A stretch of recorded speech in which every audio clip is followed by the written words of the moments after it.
sorti. Bon, nous sommes contents. Nous sommes d'abord ravis de ce gouvernement qui vient de sortir parce que ça a pris beaucoup de temps. Nous étions vraiment impatients, mais même si la durée de la nuit, le soleil finira par être, le gouvernement est sorti. C'est vraiment un gouvernement costaud. J'ai vu des personnes compétentes qu'on a eu à publier leur nom là-bas. Tel que mon vieux là que je connais très bien, un bon ministre là-bas, en fait un bon économiste à la personne de Jean-Marie Kalumba. C'est très bien. Il y a aussi Patrick Mouyaya, c'est très bien. Il y a aussi le fils Mwando, c'est vraiment un gouvernement costaud. Pour ces fonctionnaires de l'État, le gouvernement mis sur pied doit très vite s'épancher sur le social du peuple. Les attentes sont multiples. Vous connaissez avec la conjoncture actuelle, surtout le social. Nous qui travaillons, je suis fonctionnaire de l'État, comprenez, nous qui travaillons, mais jusque-là, au jour d'aujourd'hui, avec un salaire minime. Nous espérons que le gouvernement de Sama Lukonde va relever les défis que le gouvernement Ilukamba n'a pas peut-être pu relever. Surtout que le président a insisté sur la participation de femmes et surtout la participation de la jeunesse. Vraiment, l'attente des Congolais était vraiment la sortie de ce gouvernement. Alors, comme le gouvernement est sorti, nous souhaitons à ces gens qui entrent en danse au gouvernement de travailler vraiment pour l'intérêt du peuple. Parce que nous comprenons très bien ce que les Congolais passent ces derniers temps, les difficultés que nous connaissons. Alors, nous demandons seulement au ministre qui vient d'être nommé d'avoir le souci de servir le peuple. La sécurité des biens et des personnes, surtout dans certaines contrées à l'est du pays, un défi majeur pour l'exécutif national. Il y a la sécurité. Chaque jour, il y a des gens qui meurent à Beni. Comprenez un peu. Donc, les attentes sont multiples. Moi, personnellement, je peux que souhaiter bonne chance. Bonne chance et puis félicitations au nouveau ministre. Au nouveau ministre Bovan. Nous savons qu'il y a beaucoup de choses qui vont changer dans le pays. Il y a eu des projets qui devaient se réaliser, mais jusque-là, il y a toujours des attentes. Les ministères ne fonctionnent pas, il n'y a que des affaires courantes qui sont en train d'être signées. Maintenant que le gouvernement est en place, nous croyons qu'il y aura un envol. Les attentes de la population sont multiples. Tous les regards des administrés sont donc fixés sur l'actuel gouvernement pour trouver des solutions durables. Eh bien, les attentes sont d'ordre multiple. Le social, la paix dans l'Est. Juste après la publication de la nouvelle équipe gouvernementale, le Premier ministre était en face de la presse locale pour donner les grandes lignes de la mission investie. Suivez. Comme au jour de sa nomination, le 15 février 2021, à la tête du gouvernement de l'Union sacrée de la Nation, le Premier ministre Jean-Michel Sama Lukonde Kyenge a, juste après la publication de son gouvernement, tenu une conférence de presse. Deux temps forts ont marqué cette activité de la primature. Un mot du chef de l'exécutif national, dans lequel Jean-Michel Sama Lukonde Kyenge a brossé les grandes lignes qui ont précédé la sortie de son gouvernement. Je suis dans un sentiment de satisfaction du fait que nous soyons arrivés à la publication de ce gouvernement de l'Union sacrée de la Nation. Pour les regroupements partis politiques, particulièrement ceux qui ont des députés au sein de l'Assemblée nationale, nous avions défini un critérium qui allait d'un nombre minimal de députés qu'il fallait avoir pour prétendre à un poste au niveau du gouvernement de l'Union sacrée de la Nation. Une fois que nous avions bouclé ces échanges avec toutes ces forces, nous avons entamé une série de séances d'arbitrage avec le chef de l'État pour pouvoir finaliser le travail de la formation du gouvernement. Vous avez tous suivi la publication du gouvernement. Et je vais revenir sur les objectifs qui m'avaient été assignés en ce qui concerne la formation du gouvernement. Une taille réduite. Et aujourd'hui, la publication a permis de découvrir un gouvernement réduit d'au moins 10 ministres par rapport au gouvernement sortant. Nous avons tenu compte de la société civile, mais aussi des personnalités politiques. Moi, j'ai considéré que pour la plupart de ces forces, il y avait une volonté de vouloir servir la nation. Et nous avons répondu qu'aujourd'hui, nous formons le gouvernement avec ceux qui peuvent y adhérer, mais il y a plusieurs secteurs de la vie nationale à animer. Et nous sommes convaincus que pour ceux qui ne peuvent pas servir au gouvernement aujourd'hui, il y aura d'autres secteurs où ils pourront servir. Pour parler du genre, je dois mentionner que lors de la journée de la femme, j'ai reçu un plaidoyer et tout le long du mois de mars, on a insisté sur le fait qu'il devait y avoir un effort à ce que nous puissions avoir plus de femmes représentées au sein du gouvernement de l'Union sacrée de la nation. Je suis fier aujourd'hui d'annoncer que nous avons une participation de 27% des femmes au sein de ce gouvernement de l'Union sacrée de la nation, avec un total de 15 personnalités féminines qui vont, à côté des autres membres du gouvernement, relever le défi attendu par la population congolaise. Il s'en est suivi d'un jeu de questions-réponses avec la presse tant nationale qu'internationale. La sortie tardive du gouvernement, la réduction de sa taille, la participation de la femme, la question de la sécurité dans l'Est de la République démocratique du Congo comme du social des Congolais, toutes ces questions ont eu des réponses justes de la part du chef du gouvernement. Nous avons tenu compte aussi du temps parlementaire. Lorsque cette session s'ouvre, il y a tout un calendrier qui doit être établi. Nous avons simplement mis ce temps à profit. En ce qui concerne les 27% de la participation féminine, ce que nous attendons d'elles, c'est qu'elles soient à la hauteur des fonctions auxquelles elles ont été assignées. Il faudrait qu'elles puissent démontrer leurs compétences, et même plus pour moi, et même plus. Le premier cap franchi a soutenu le Premier ministre Jean-Michel Sama Lukonde Kyenge. Deuxième cap, c'est le programme de son gouvernement à défendre bientôt devant la représentation nationale. Dans un autre chapitre, la Chambre haute du Parlement a procédé au vote de la loi portant institution, organisation et fonctionnement de l'Agence nationale de lutte contre la corruption, une initiative parlementaire, figurez-vous, du député national décédé Henri Thomas Lokondo. Sandra Nyangui pour plus de détails. Sur 109 membres qui composent le Sénat, 79 membres ont pris part au vote, y compris par procuration. 71 membres ont voté oui, 6 membres ont voté non et 2 membres se sont abstenus. En conséquence, le Sénat vote la proposition de loi organique portant institution et fonctionnement de l'Agence nationale de lutte contre la corruption. Une commission paritaire, Assemblée nationale et Sénat, sera mise sur pied pour aplanir les divergences entre les deux chambres. C'est par ces mots du président que la Chambre haute du Parlement a voté en seconde lecture, article par article, cette proposition de loi, moyennant amendement. Cette loi organique portant institution, organisation et fonctionnement de l'Agence nationale de lutte contre la corruption, initiée par feu l'honorable Henri Thomas Lokondo, présentée par la commission PAJ du Sénat, comporte 37 articles contenus dans 7 chapitres.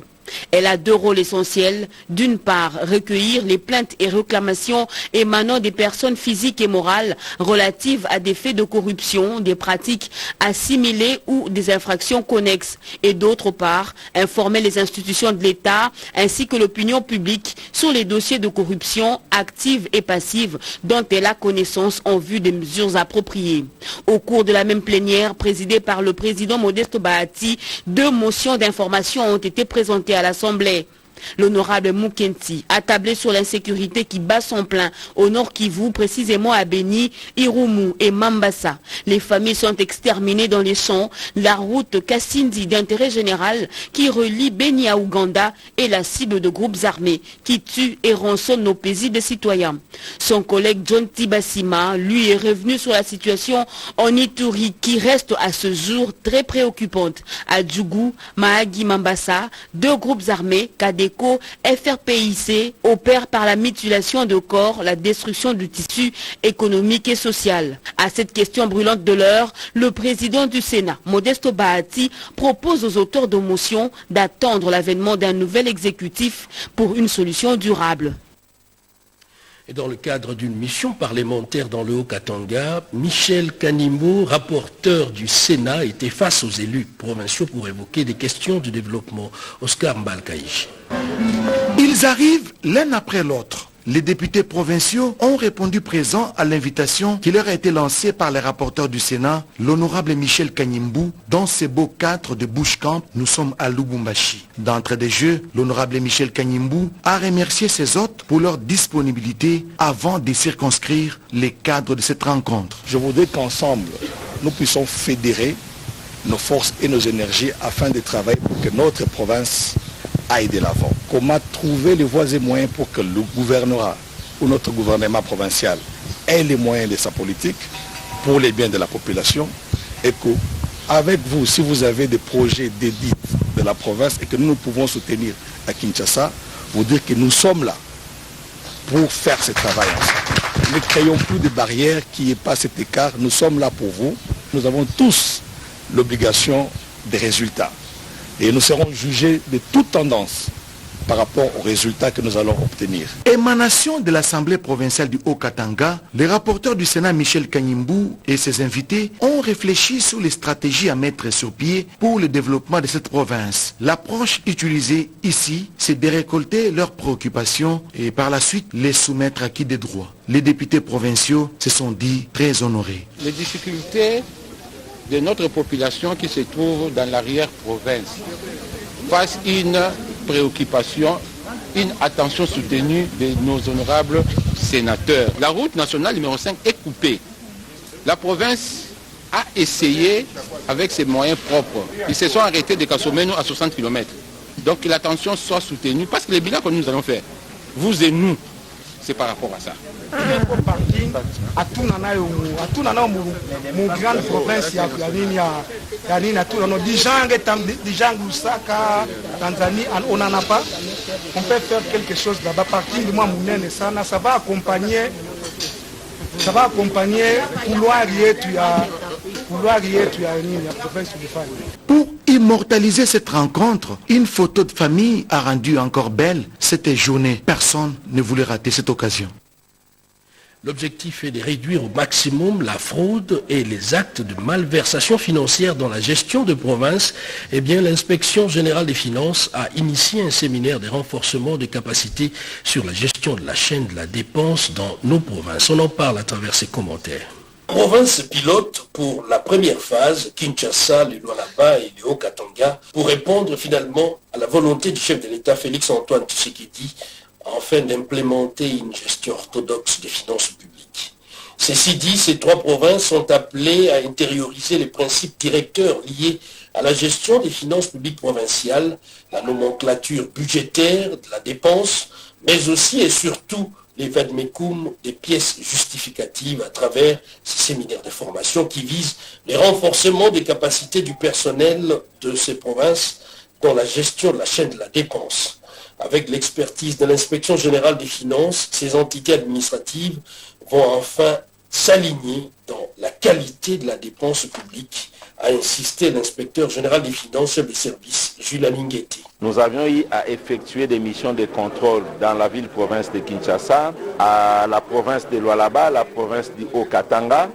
Nous avions relevé un certain nombre de constats et nous avions dit il faudra une méthode pédagogique. Il faut accompagner les provinces à entrer dans la bonne gouvernance qui est un des piliers importants de la vision de la bonne gouvernance prônée par son Excellence, Monsieur le Président de la République, Félix-Antoine Tshisekedi Tshilombo. Voilà pourquoi les provinces sont arrivées. Nous sommes en train de travailler ensemble pour définir une fois pour toutes un circuit simplifié de la chaîne de la dépense qui sera en application à partir du 1er mai 2021 dans les 3 provinces. Ce séminaire de formation est finalement la réponse à la volonté affichée par le chef de l'État Félix-Antoine Tshisekedi à l'issue de la conférence de gouverneurs de voir émerger un nouveau paradigme dans la gouvernance. La chaîne de la dépense, la traçabilité, la reddition de comptes, le contrôle a priori et a posteriori des dépenses au niveau des provinces. La question défraye les chroniques, déchaîne parfois les passions. Comment mettre fin au cycle de violence dans la partie est du pays? Eh bien, le mécanisme national de suivi de l'accord cadre propose des pistes de solutions à la MONUSCO qui, du reste, est devenue pratiquement la cible des attaques de la population qui réclame son départ. On en parle avec Robert Ndaï-Tchissé. Tuerie à Béni Boutembo est prise au sérieux au mécanisme national de suivi de l'accord cadre d'Addis Abeba. Son coordonnateur Claudie Balanquier-Colomba affirme main sur les cœurs que le président de la République, Félix-Antoine Tshisekedi Tshilombo, est résolument engagé et scrute chaque détail pour une paix collective dans la région de Grand Lac, en sa qualité du président en exercice de l'Union africaine.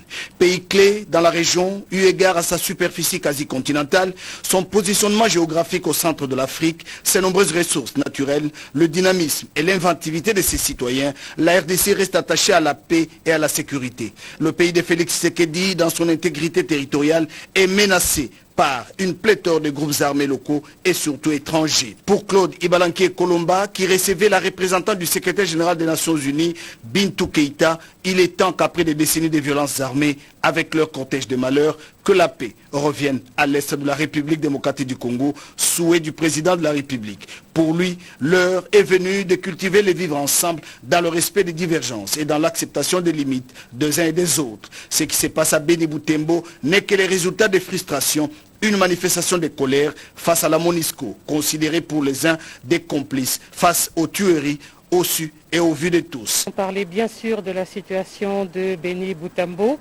Et par rapport à cela, nous avons axé notre conversation sur 2 aspects majeurs qui concernent la finalisation de processus DDR qui avaient déjà commencé notamment dans certaines zones du pays et aussi la mise en œuvre le plus rapidement possible du DDRCS pour la zone est du pays.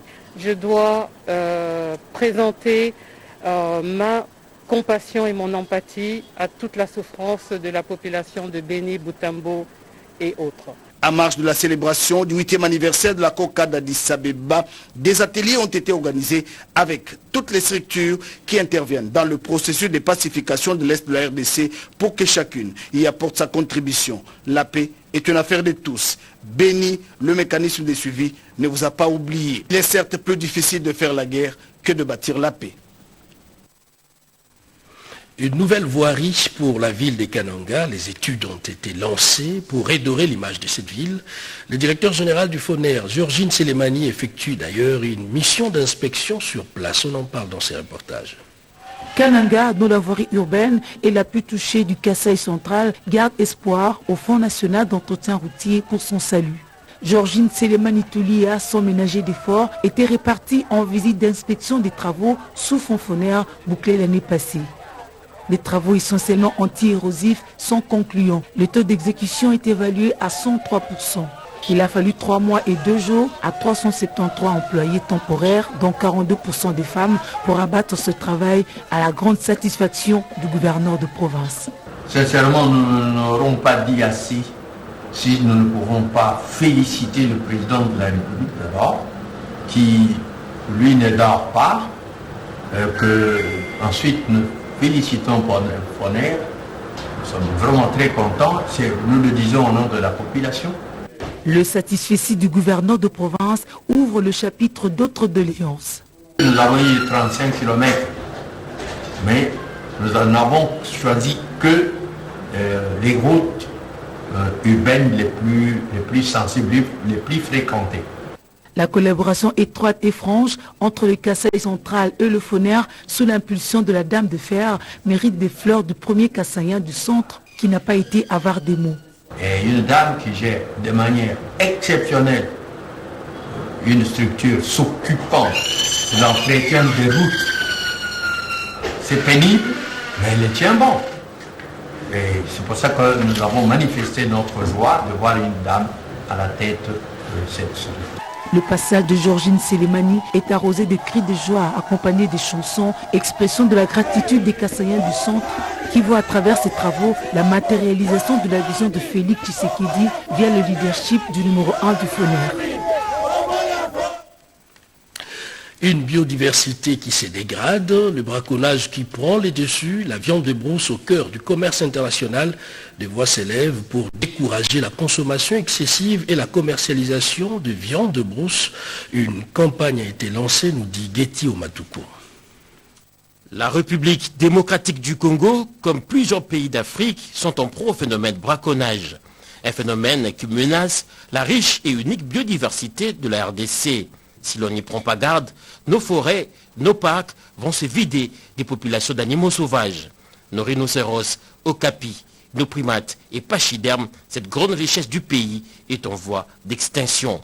Au regard de ces tables sombres, malgré des cris d'alarme des éco-gardes des parcs et des activistes pour la protection de l'environnement et de la biodiversité, la surchasse, la déforestation ainsi que la demande de la viande de brousse ne faiblissent toujours pas. Et le braconnage ne fait que s'intensifier. Face à ce danger qui sévit la faune et la flore congolaise, le ministère en charge de l'environnement et du développement durable est appelé à décourager cette pratique.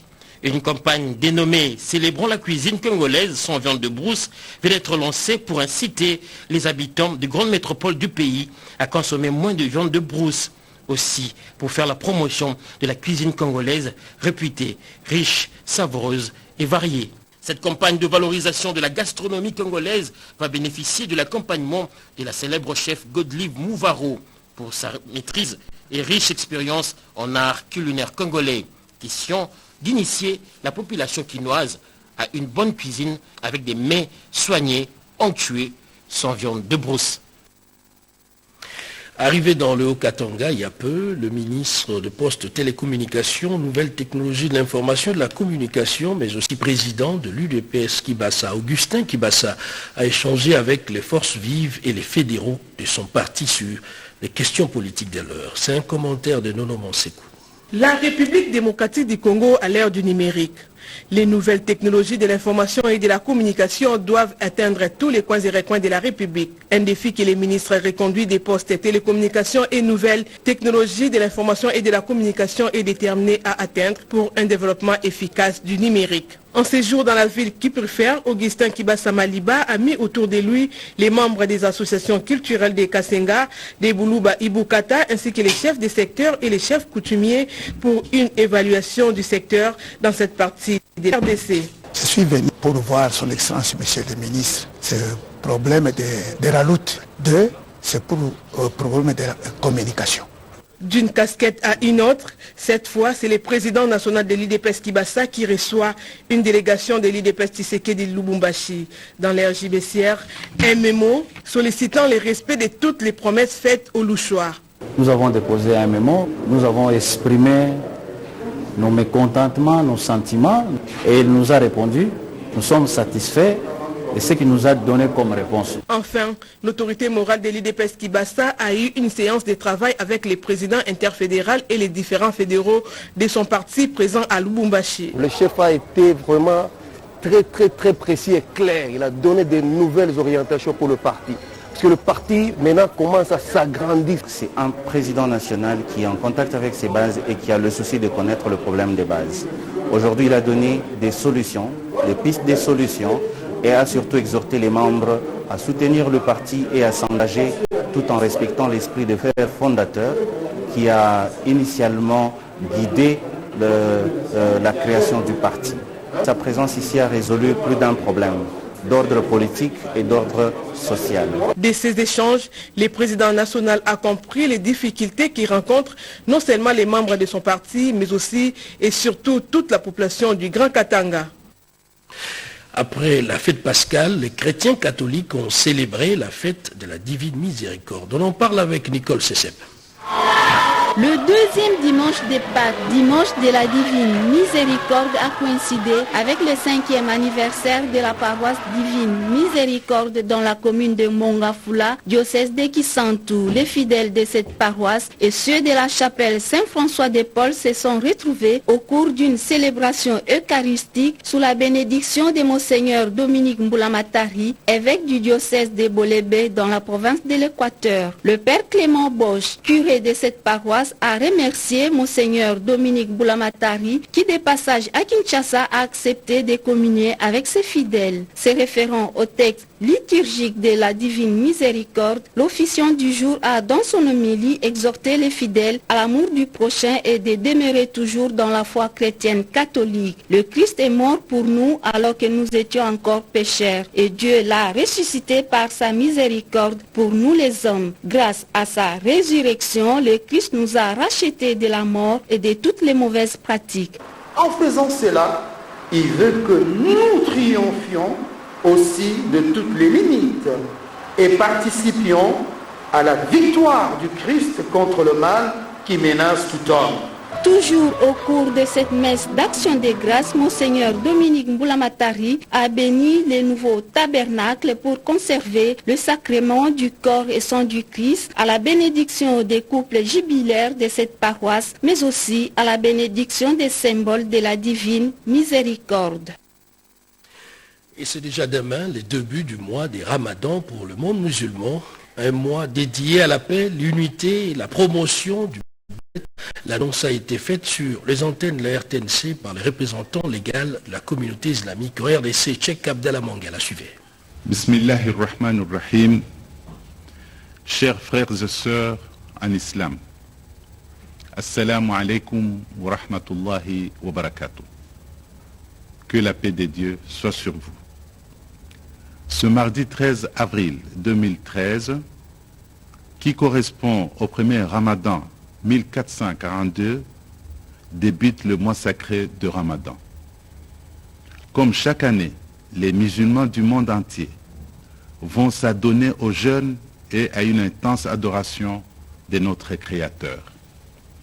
Pour la deuxième année consécutive, le mois de Ramadan arrive dans un contexte de la Covid-19 avec son lot de restrictions que nous vous demandons d'observer scrupuleusement suivant les orientations des autorités en charge de la pandémie.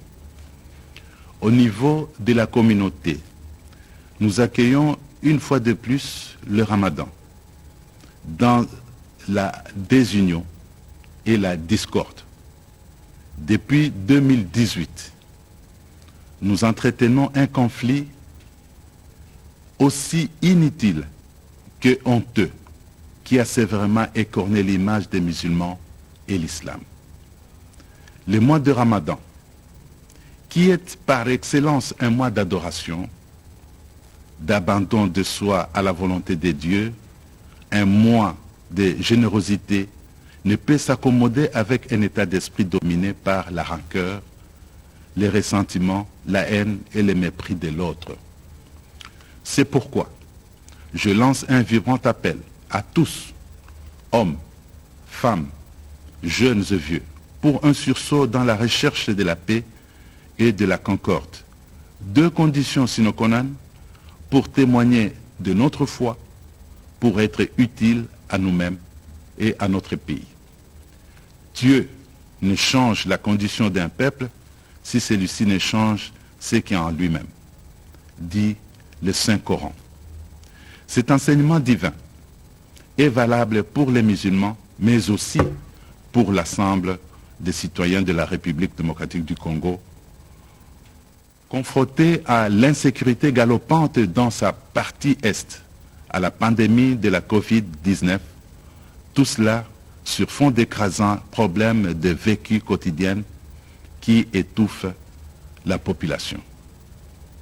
La situation du pays exige également un peu plus d'engagement de la part des autorités à tous les niveaux.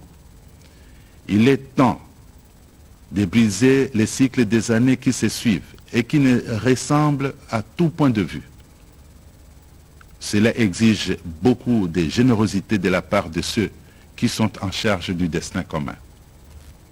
je dédie ce mois de Ramadan à l'unité, à la concorde au sein de la Comico, à la paix, à la promotion de bien-être pour tous les Congolais. C'est pourquoi j'invite les musulmans à prier abondamment pour le pays et les autorités afin que Dieu le Tout-Puissant leur accorde la force nécessaire à la conduite de leurs charges. Ramadan Karim, généreux mois de Ramadan. On en trouve un peu partout dans le pays, à Kinshasa et dans le Congo central. L'Institut supérieur de l'informatique, d'analyse et de programmation, ISIPA, continue de tisser sa toile scientifique. Son président, directeur général, a effectué une visite dans les installations de l'extension de l'ISIPA Matadi. Suivez. Cette tournée qui a amené la présidente directrice générale de l'Institut supérieur d'informatique, programmation et analyse, Réfine Louyeye, et sa suite à l'ISIPA Matadi a eu pour objectif principal de faire le suivi des instructions académiques relatives aux enseignements supérieurs et universitaires et donner également le coup de pouce à la construction du bâtiment principal de l'ISIPA Matadi. Sur place, la présidente directrice générale de l'ISIPA et sa suite ont visité les grands bâtiments universitaires et principaux de l'ISIPA Matadi. En chantier, un bâtiment abritant auditoire, hommes des étudiants ainsi que des grandes bibliothèques. Lors de cette visite des travail, Réfine Louyeye a également accordé une audience au numéro 1 de la PNC de Matadi. Question de lui apprendre l'organisation et les réalités de l'ISIPA Matadi. Nous sommes pratiquement à mi-chemin de l'année académique. Au mois de mai, début mai, nous avons débuté avec la session et je voulais se rassurer que toutes les instructions qu'elle a données se sont appliquées fidèlement.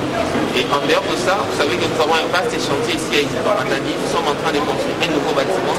C'est un bâtiment qui est plus vaste que l'ancien bâtiment de l'ISIPA Matadi. Nous sommes plus qu'heureux parce que et l'État, et les autorités, et l'opinion ont compris le combat que Maman Réfine a un intérêt pour la jeunesse congolaise, la jeunesse africaine, même la jeunesse mondiale que nous refusons même.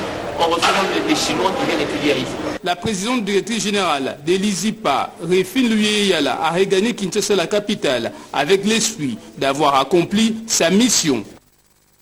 C'est l'un des pionniers de l'indépendance de la RDC et l'un des tout premiers diplomates du pays. Justin-Marie Bomboko, 7 ans après sa mort, revient encore dans la mémoire collective. Une messe d'action de grâce a été dite en sa mémoire. Images et commentaires.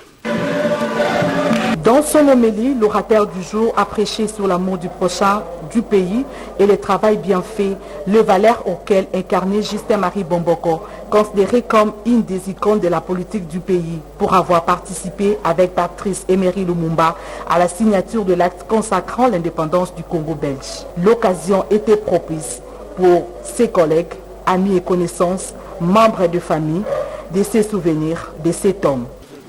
Oui, un homme exceptionnel, une dimension internationale qui a fait connaître le pays, dont les compétences, les qualités intellectuelles et morales étaient connues de tous et appréciées de tous les Congolais. Patriarche Bomboko est une des grandes autorités traditionnelles de cet empire en Amongo. Papa Zapota la couleur, Azapota l'école, il a bien vécu. Zamba Pesaki et Boumoye, Nabola Mounaye, Nakanisi a Kofi Amabete. La famille Bomboko plaide pour la reconnaissance et l'immortalisation par l'État congolais de cette grande figure emblématique. Et je voudrais profiter de cette occasion pour m'adresser aux autorités qui ont le pouvoir de décision, de pouvoir honorer ces pionniers de l'indépendance. Parce que nous constatons que ces grands hommes qui ont fait du Congo ce qu'il est aujourd'hui, ces grands hommes qui ont milité pour la souveraineté de notre pays, leur nom commence à partir dans les oubliettes. Lors de la cérémonie de dépôt de gerbes de fleurs agrémentées par les groupes folkloriques, le président de la Ligue nationale des Anamongo promet de pérenniser l'œuvre léguée par les patriarches Bomboko. Nous suivons ces orientations. Il a insisté sur la solidarité des enfants de Mongo, l'unité des enfants de Mongo, la cohésion des enfants de Mongo. Cette unité, comme nous sommes 33% de la population, ça va impacter à l'unité de la République démocratique du Congo. Le ministère des Affaires étrangères, pratiquement c'est sa propriété qu'il a cédé à l'État, qu'on puisse initier des dénominations, des noms de Bomboko dans ces salles. Rappelons que Justin-Marie Bomboko a assumé notamment les fonctions du ministre et commissaire général aux affaires étrangères et au commerce extérieur, Premier ministre, président du collège des commissaires, ministre de la justice, diplomate à Washington, en Belgique, aux Pays-Bas. La dernière fonction à assumer avant sa mort est celle du vice-président du Sénat en 2002. Et c'est communiqué du premier anniversaire du décès de Monseigneur Gérard Moulumba, la famille biologique du feu Monseigneur Gérard Moulumba Kalemba, évêque émérite du diocèse de Mouéka et ancien chef de la maison civile du chef de l'État, annonce à l'opinion tant nationale qu'internationale la commémoration du premier anniversaire de son décès. C'est jeudi 15 avril 2021 à Kinshasa, la capitale de la République démocratique du Congo. Sur ce, la famille tiendra en marge de cette commémoration des activités phares, notamment une messe d'action des grâces en la cathédrale Notre-Dame du Congo. C'est jeudi 15 avril 2021 à 13h. L'exposition photos et reliques de l'illustre disparu à 14h, de 14h30 à 19h à l'espace Mafraland en face des Sofidés dans la commune de la Gombe, ainsi qu'une projection vidéo avec la dernière interview accordée par les prélats catholiques quelques temps avant sa mort. Pour la famille Moulumba Kalambaye, Clotilde Kapingawa Moulumba, sœur cadette du défunt. Voilà qui met un terme à ce journal sur la RTNC. Madame, Monsieur, merci de l'avoir suivi et surtout bonsoir chez vous.